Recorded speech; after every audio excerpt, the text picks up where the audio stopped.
Bonjour Emmanuel. Bonjour. Quel a été votre parcours scolaire et votre formation? Alors, j'ai une formation de linguiste, un lexicologue, terminologue.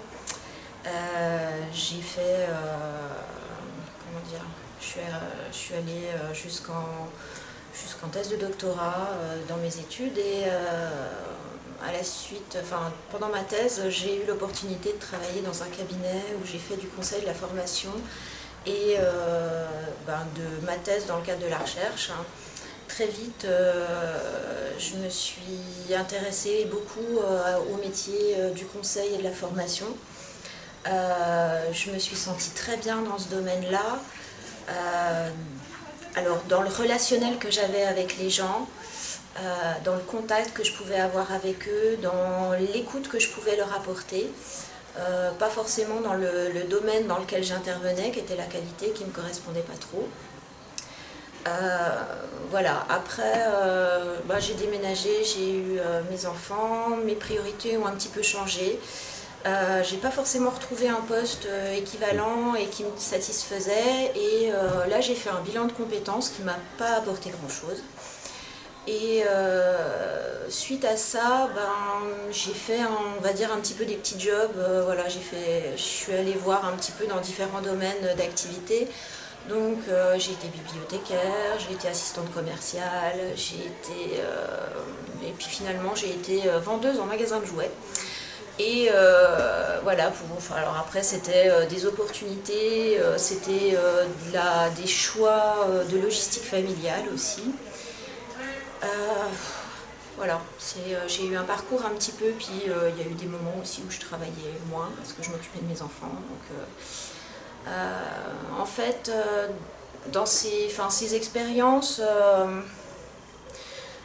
j'ai trouvé, enfin voilà, il y avait à chaque fois des choses, j'aimais le relationnel d'une manière générale, dans toutes les expériences que j'ai eues, j'ai aimé le relationnel avec les gens qui m'entouraient, que ce soit mes collègues ou mes clients. Mais le domaine d'application ne me convenait pas forcément toujours. Et puis les structures aussi, la structuration de l'entreprise qui m'embauchait ne me convenait pas non plus toujours. Comment dire à un moment donné, j'ai cru en fait que j'avais l'impression que je pouvais tout faire, que j'étais, enfin voilà, voilà, il suffisait de travailler et puis d'y aller et puis que j'étais grande et puis que je pouvais apprendre et puis que voilà et en fait je me suis rendu compte au fur et à mesure de mes expériences que on peut démarrer une activité dans plein de domaines, mais par contre pour la tenir sur la distance, il faut vraiment sentir que ça a du sens pour soi et qu'on se sent impliqué vraiment dans son activité et qu'on se sent à sa place. Et pour finir, moi je me suis rendu compte que je ne me sentais pas du tout à ma place. Ça crée vraiment une souffrance en fait. Et je suis restée, ma dernière expérience professionnelle, elle a duré 5 ans.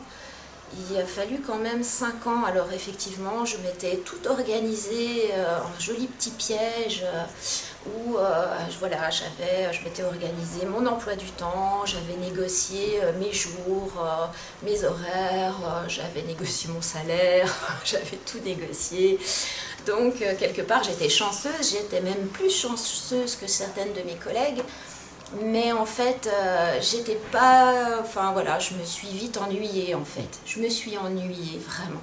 Et l'ennui, c'est pire que tout. Parce que quand on s'ennuie, on commence par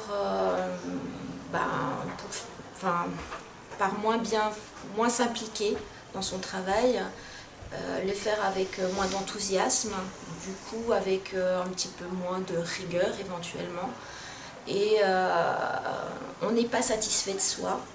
On pose sur soi du coup un regard qui est assez négatif, qui est très dur même, qui peut être très dur, où on perd un peu aussi confiance en soi du coup.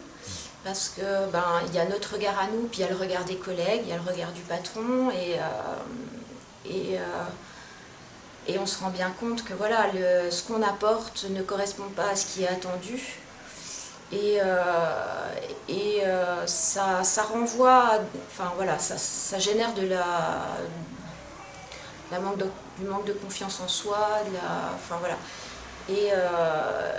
Et puis surtout, plus je cherchais et moins je trouvais, j'avais l'impression que je rentrais dans aucune petite case, quoi. C'était vraiment j'étais perdue, quoi. Je savais plus où était ma place, je savais plus à quoi je servais. Enfin, c'était assez, ça a été une période assez dure, hein. Je dois même dire que j'ai fait il y a eu des moments où j'ai fait des crises d'angoisse dans ma voiture sur le parking avant d'aller travailler. Parce que, et en même temps, je me disais, mais c'est pas possible, tu as un boulot quand même qui est pas bien compliqué, il n'y a pas de raison que enfin voilà, il y a des gens qui ont beaucoup de responsabilités, eux, ils ont le droit de faire des crises d'angoisse, mais toi, non. Enfin bref, jusqu'au moment où je me suis dit, mais si je veux rebondir, et d'une, faut que je me fasse aider par quelqu'un, parce qu'en fait, toute seule, avec juste mon petit cerveau, je tournais en rond. Et puis j'ai décidé aussi de rompre mon contrat. J'ai pas réussi en plus à avoir une rupture conventionnelle, donc ça a été, voilà. Mais ça a été du coup une décision assez engageante de ma part, hein, mais nécessaire parce que j'avais besoin de reprendre, de me sortir en fait de l'image que j'avais de moi dans cette position-là, et de pouvoir m'inventer, m'imaginer, me projeter sur quelque chose de beaucoup plus positif et où je me sentirais à ma place, et j'étais déterminée à trouver ma place. Et voilà, et je me suis dit, voilà, après, soit je trouve ma place, soit je me la crée, mais il faut qu'il se passe quelque chose, quoi. Et donc, à ce moment-là, j'ai une amie qui avait été suivie par Talent et Trajectoire, qui m'a parlé avec... Pour elle, ça avait été la révélation, elle a trouvé son domaine, elle est heureuse, donc me voyant un peu galérer, elle m'a donné le contact de Talent et Trajectoire, et j'y suis allée. Et je pense que c'est la meilleure décision que j'ai prise depuis bien longtemps.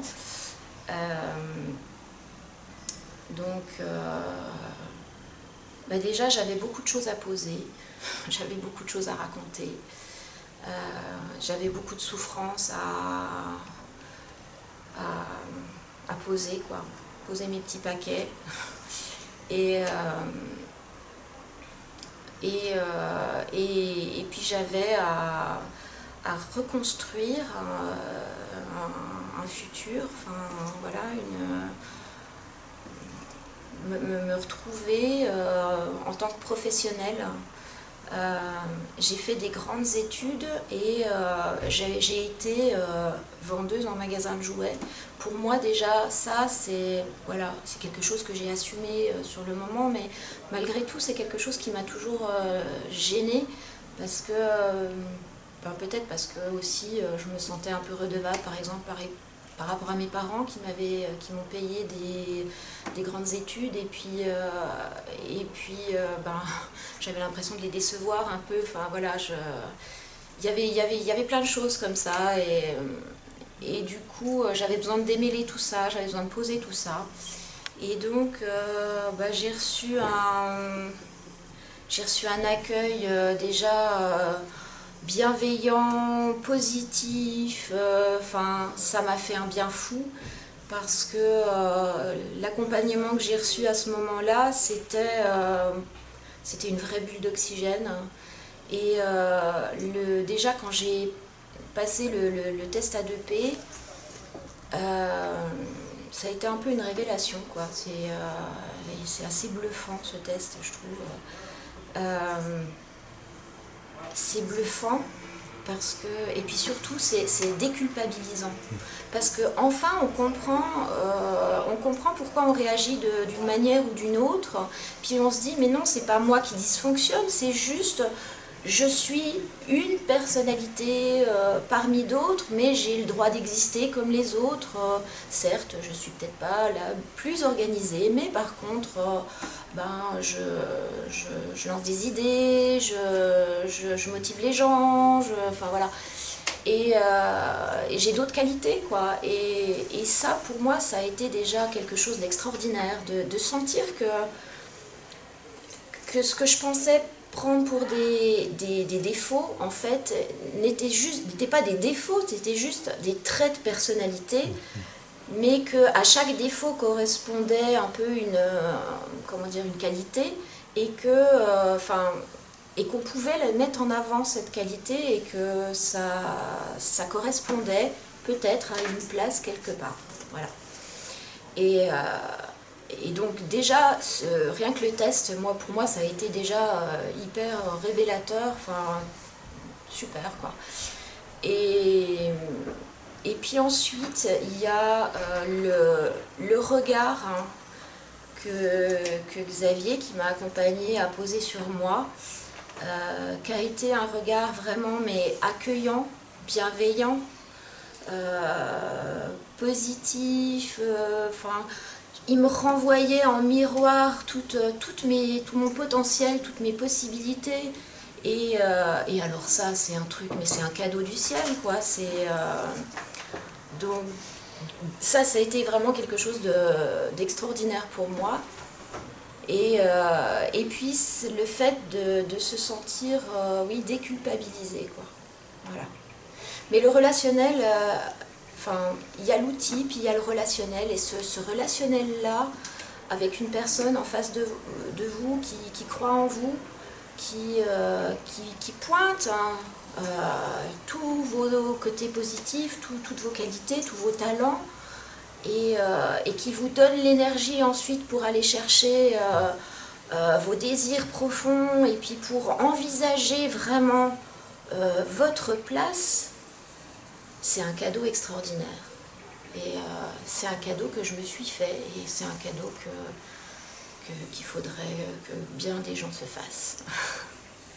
Voilà.